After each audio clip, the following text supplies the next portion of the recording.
राधे राधे दोस्तों, कैसे हैं आप लोग।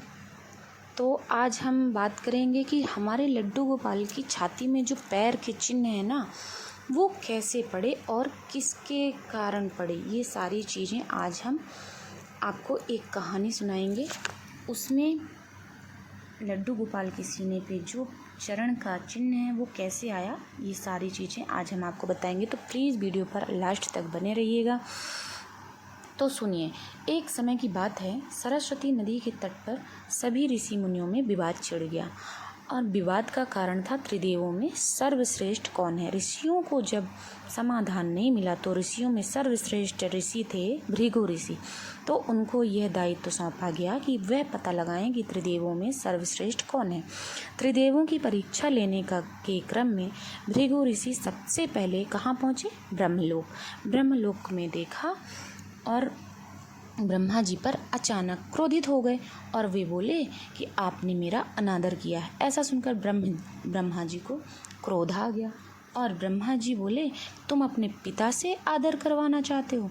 भृगु, तुम तो बहुत ही बड़े विद्वान क्यों ना हो जाओ, तुम बड़ों का आदर करना नहीं भूलना चाहिए।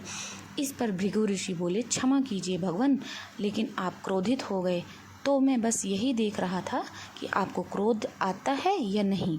इसके बाद भृगु ऋषि वहाँ से कैलाश पर्वत की ओर निकल गए और वहाँ जाने के बाद उन्हें पता चला कि महादेव तो ध्यान में लीन हैं। उन्होंने नंदी से कहा कि महादेव को मेरे आने की सूचना दो।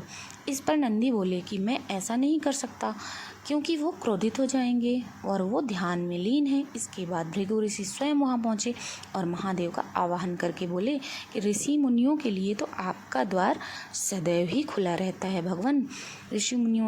ऋषि भृगु की आवाज़ से महादेव का ध्यान भंग हो गया और वो ऋषि भृगु पर क्रोधित हो गए। तो फिर क्या बोलते हैं क्रोधित होकर कि हे भृगु, तुम्हारी मौत तुम्हें यहाँ खींच कर लाई है, मैं अभी तुम्हें भस्म कर देता हूँ। तभी माता पार्वती ने वहाँ आकर भगवान शिव से भृगु ऋषि के प्राणों का निवेदन किया। तब भगवान शिव का क्रोध शांत हुआ।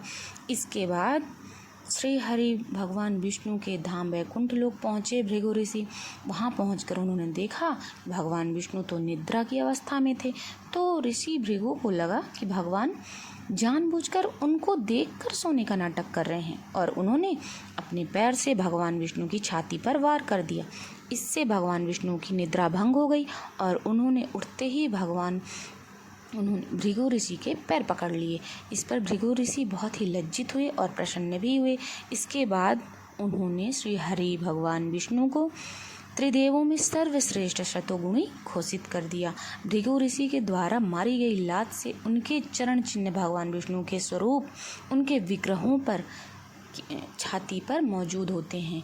यह चरण चिन्ह लड्डू गोपाल की छवि में, प्रतिमा में, उनके विग्रह में छाती पर भृगु ऋषि के चरण चिन्ह आपको ज़रूर मिलेंगे। इसलिए दोस्तों, कैसी लगी आपको हमारी कहानी बताइएगा। अगर अच्छी लगी हो तो लाइक, कमेंट एंड शेयर करिएगा और अगर हमारे चैनल में न्यू हैं तो प्लीज़ सब्सक्राइब करिएगा। राधे राधे दोस्तों, जय श्री कृष्णा।